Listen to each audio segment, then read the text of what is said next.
नमस्कार दोस्तों PCS academy में मैं आप सभी लोगों का स्वागत करता हूं। और दोस्तों, हम लोगों की यूपी पीसीएस मेंस 2020 और 21 के लिए आंसर राइटिंग की सीरीज़ चल रही थी। उसी सीरीज़ में आज हम लोग दो प्रश्नों को देखेंगे।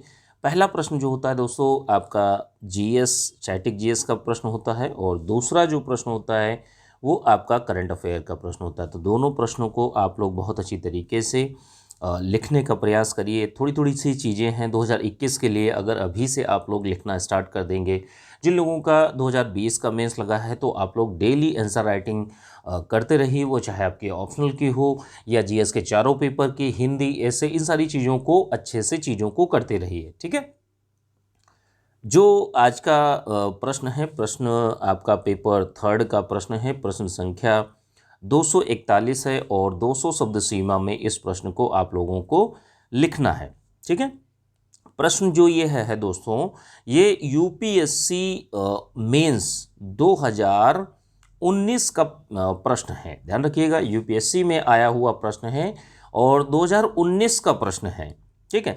तो कहीं ना कहीं जैसे ऐसे प्रश्न जो होते हैं, आयोग अब अपनी प्रकृति धीरे धीरे चेंज करेगा, क्योंकि पहले जो थे स्ट्रेट थ्रू क्वेश्चन पूछे जाते थे, लेकिन अब जो है वो आपकी जो प्रकृति है उसको वो चेंज करता रहेगा। तो आपको भी उसी के अनुसार चीज़ों को करना होगा। ठीक है। तो जो आईएएस में आए हुए प्रश्न जो होते हैं तो वो भी आपके लिए बहुत ही ज़्यादा महत्वपूर्ण होते हैं।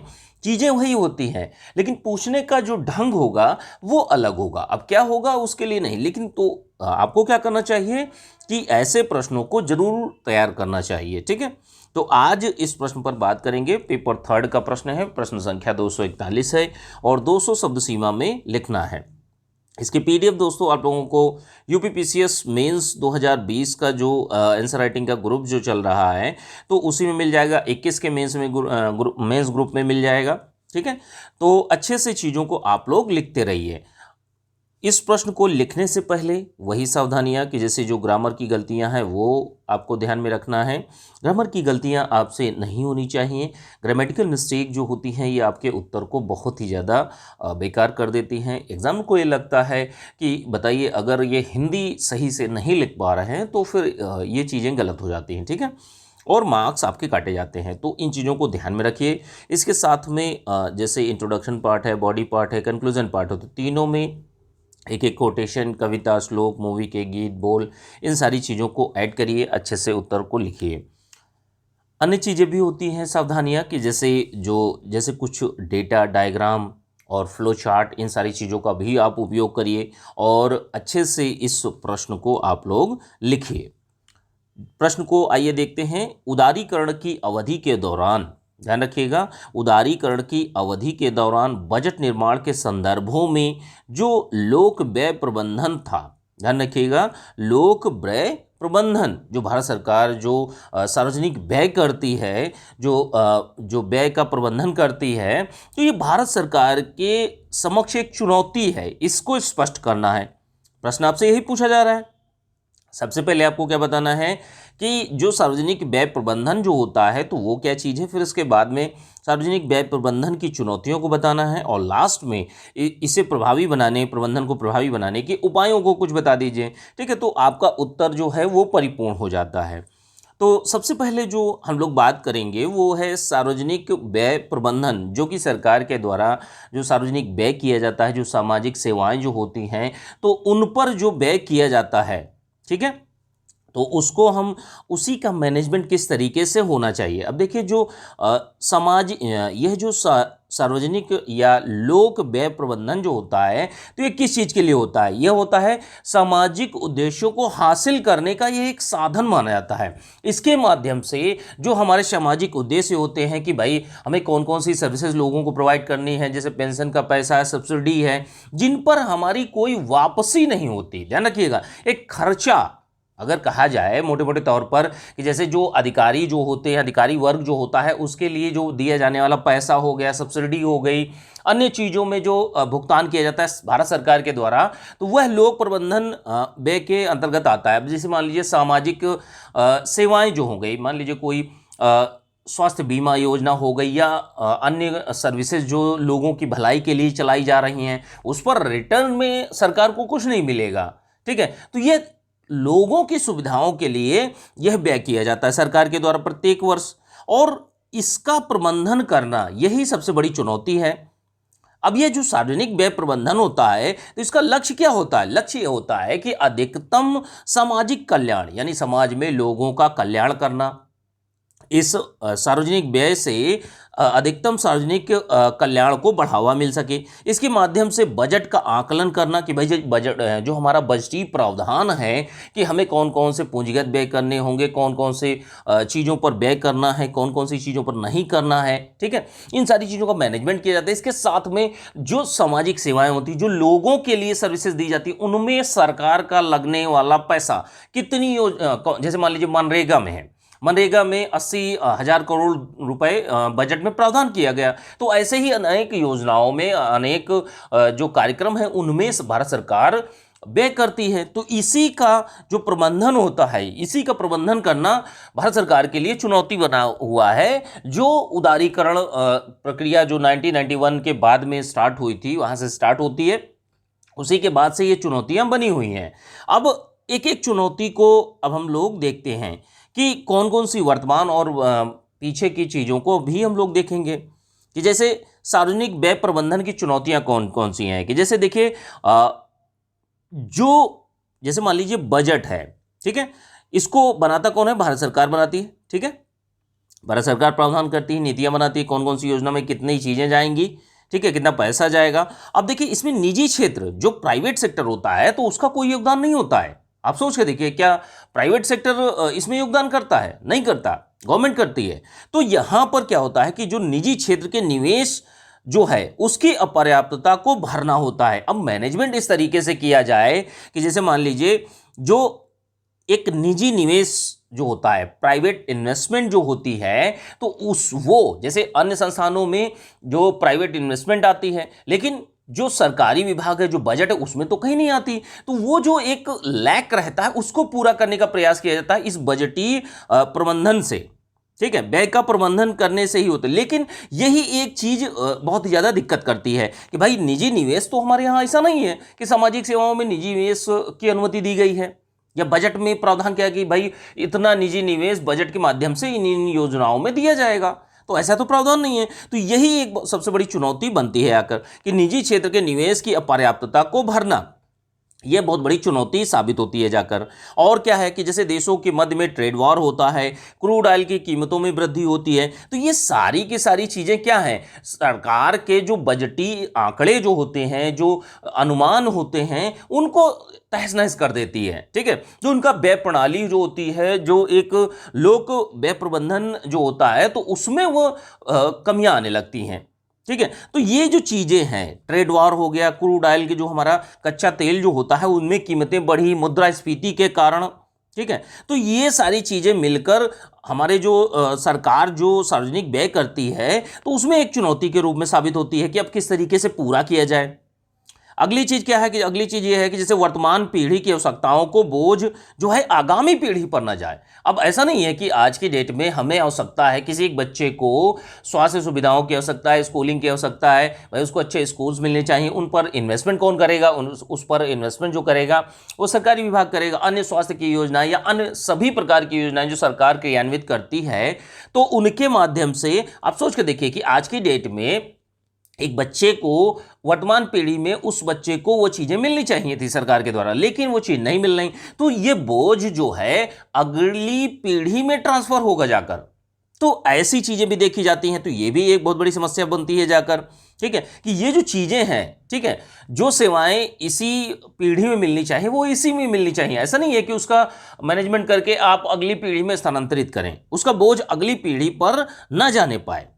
और क्या है, और क्या हमारे यहाँ सार्वजनिक व्यय प्रबंधन की चुनौतियाँ ये हैं कि जो लोक संस्थान है, जो सार्वजनिक संस्थान है, उनकी अक्षमता है, क्षेत्रीय असमानता बहुत ज़्यादा है हमारे यहाँ। क्षेत्रीय असमानता के कारण चीज़ें पर्याप्त रूप से नहीं हो पाती। अब लोक प्रबंधन किस तरीके से किया जाए, जो सार्वजनिक व्यय है उसको किस तरीके से क्रियान्वित किया जाए, जो मुद्रास्फीति है और बढ़ता व्यापार घाटा, भाई ये चीज़ें कहीं ना कहीं, जैसे मान लीजिए सार्वजनिक व्यय जो है हमारा 1,20 करोड़ है। अब अगर हमारी ये चीज़ें, ये समस्याएं बनी हुई हैं तो हम इसको कम करते करते बिल्कुल कम करने लगेंगे, ठीक है, नीचे जाने लगेगा, यही 80,000 करोड़ हो जाएगा, फिर 50,000 करोड़ होगा। तो ये चीज़ें जो हैं सार्वजनिक सेवाओं और जो एक सामाजिक स्थिति है उसको भी दुर्बल करेगा। अगली चीज क्या है? अगली चीज यह है कि जो राजस्व आय व्यय है उसके अनुमान जो हैं वो यथार्थवादी हों। कहने का मतलब यह है कि जो राजस्व व्यय होता है और राजस्व आय होती है उसी के अनुसार कि जैसे आपको कितना पैसा मिला और कितना आपने उसको खर्च किया, तो दोनों में जो आपके अनुमान होने चाहिए कि भाई इतना लमसम हमें 50 लाख करोड़ या 5 लाख करोड़ हमें मिलेगा। ठीक है, तो अब इनमें क्या है, हमें 5 लाख करोड़ के अनुसार हमें अपने व्यय या खर्चों को पूरा करना है।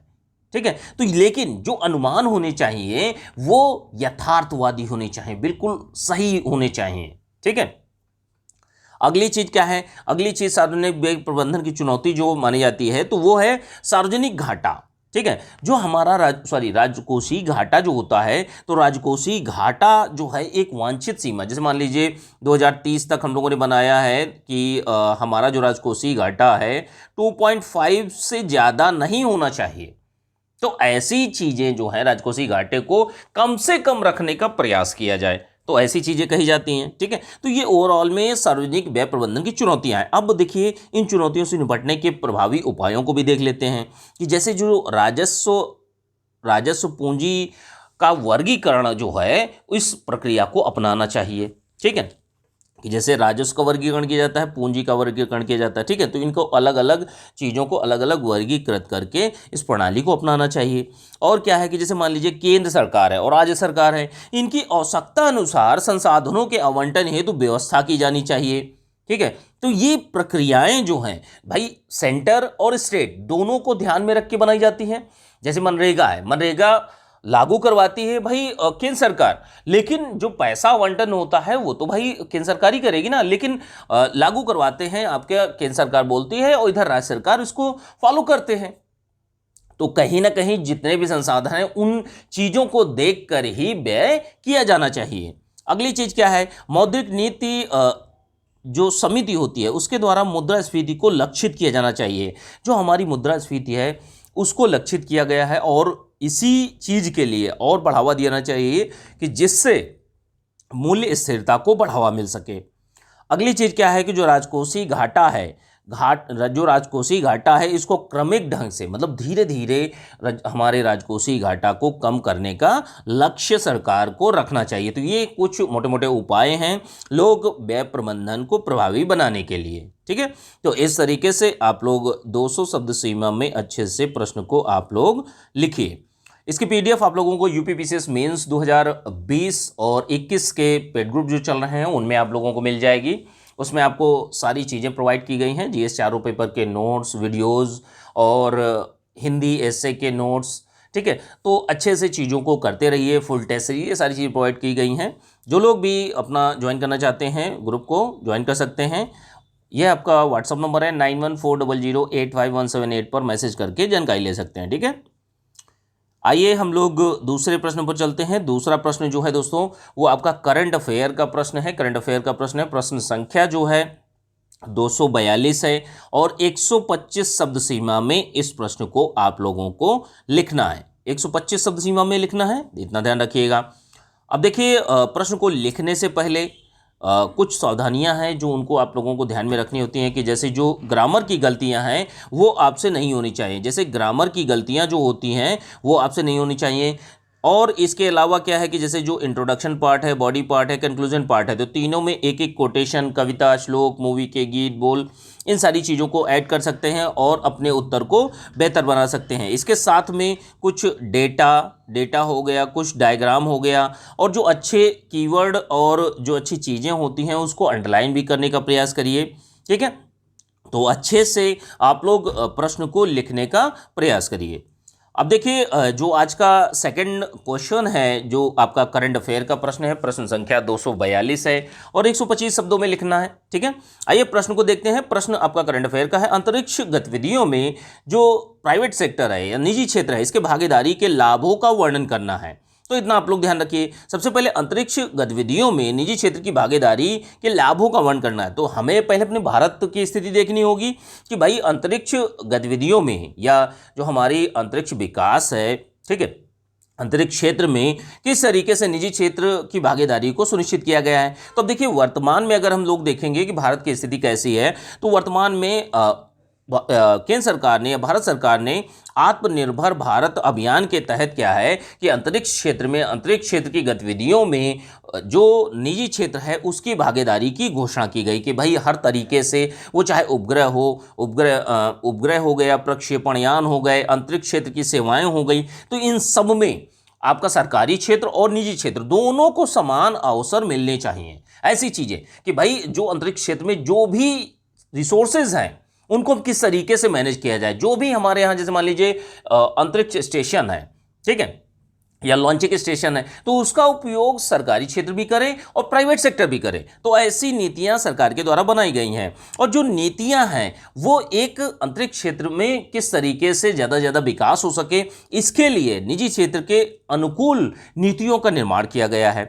इसरो की जैसे इसरो की बहुत सारी परिसंपत्तियां हैं कि बहुत सारे अनुसंधान केंद्र हैं, तो उनका उपयोग दोनों करेंगे। दोनों कौन? पहला सार्वजनिक क्षेत्र, भाई जो इसरो है वो खुद करेगा, गवर्नमेंट संस्थान जितने भी हैं वो करेंगे, और इसके साथ में निजी संस्थानों को भी इसमें प्रयोग की अनुमति दी गई है कि जो लोग जो बहुत बड़ी बड़ी कंपनियां जो हैं वो अंतरिक्ष क्षेत्र में जो काम कर रही हैं तो वो भी इसमें पार्टिसिपेट कर सकती है समान रूप से।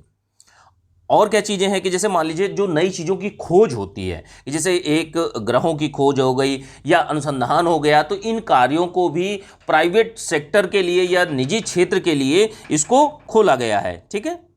तो आगे हम लोग इन चीज़ों को देखेंगे। जैसे हम लोगों ने भारत की स्थिति को देख लिया कि किस तरीके से अंतरिक्ष क्षेत्र में